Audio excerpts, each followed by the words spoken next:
सक्सगाम valley को लेकर चीन और पाकिस्तान को भारत की दो टूक। सक्सगाम घाटी भारत का अभिन्न अंग है, सेना प्रमुख ने कहा। चीन को सौंपे गए हिस्से को भारत नहीं मानता, सेना प्रमुख ने कहा।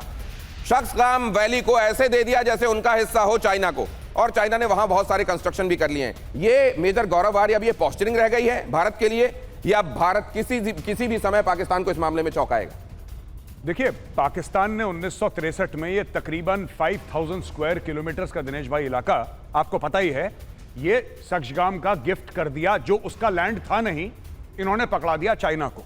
ठीक है, और ये पूरा का पूरा इलाका 47-48 की इसकी एक कहानी है।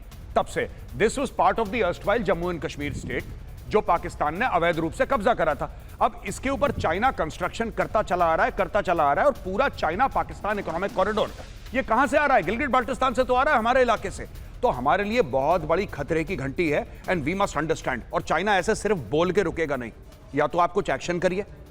चाइना नहीं रुकने वाला दिनेश भाई, चाइना विल नॉट। मुझे यह लगता है कि यह दिया ही इसलिए गया है चाइना को, अपना नहीं होने के बावजूद, कि चाइना एक बार यहां पर काबिज हो जाता है तो यह चैलेंज भारत के लिए बड़ा हो जाएगा। अब देखिए जरा, सक्सगाम घाटी पर चाइना और पाकिस्तान को दो टूक भारत की। 1963 का पाकिस्तान और चीन का यह समझौता अवैध है, यह भारत ने एक बार फिर से दोहराया है।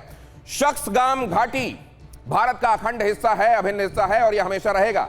चीन या पाकिस्तान की गतिविधियां स्वीकार नहीं है। कौन किसको दे देता है, कौन कहां रख लेता है, इससे मतलब नहीं है। यह भारत का हिस्सा था, है और रहेगा। 5180 वर्ग किलोमीटर क्षेत्र को पाकिस्तान ने चीन को सौंपा था।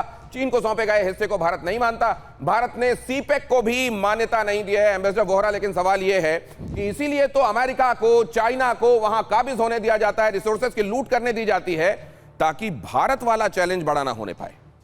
आपने बिल्कुल सही कहा सर। उभरते हुए भारत को देखकर इनकी तो जान निकल जाती है, और इनका जो बॉस है इस समय वो भी बहुत घबराया हुआ है, बहुत सी चीज़ें कर रहा है। लेकिन एक चीज़ आप फिर नोटिस करेंगे कि टैरिफ्स लगा दिए हैं, फिर उसका राजदूत यहाँ पर कुछ और कहता है हमारी तो बातचीत चल रही है, हमारा सबसे अहम मित्र है भारत।